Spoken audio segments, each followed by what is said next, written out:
Do you ever think that we still don't lose that feeling we had as a child, which keeps us the burning desire to prove ourselves? Yeah. I mean, I think I read like Leonardo DiCaprio say something like, where you always feel like you're that kid when you were growing up, even if you're not. Like, because I was a nerd and I was felt like I was awkward and not really getting a lot of attention.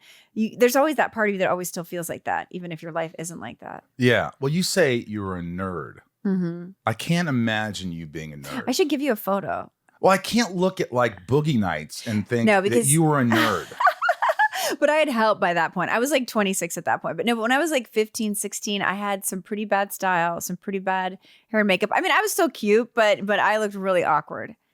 Really? I'll send you some photos Please if you want to put it on your. Yeah. I mean, look, I still was like a cutie, but I look really, you could totally see the nerdiness for sure. Well, people assume. I had a mullet. You did. It was like a short, and then the little pieces came down and I curled them. I had some very bad hair styles and also very bad clothing. My senior year, from my senior picture, my friend Tom called me Spock.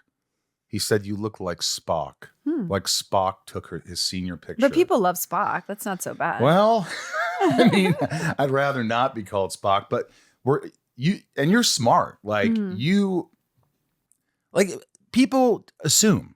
Right. People say, "Oh, she's beautiful, she's talented, she's gorgeous, she's this, she's that." Yeah. They just assume. They don't realize that maybe you had a tough childhood. Maybe you were a nerd.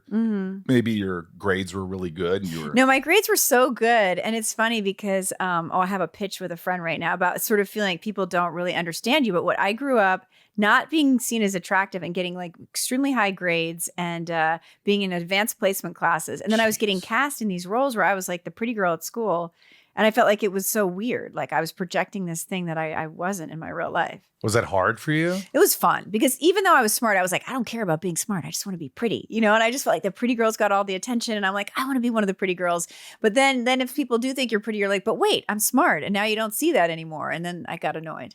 And what did you do when you got annoyed? I just was like, I need to write and direct a movie. And finally you did. I finally did. Do you love this business? I do. I mean, it's kind of like, it almost feels like you're addicted to drugs, but you're addicted to this entertainment business. Because sometimes it drives you crazy. You're just like, I can't believe like how like hard this is sometimes. But then other times you're like, this is like the best like thing that's ever happened. Like I'm doing this job I love.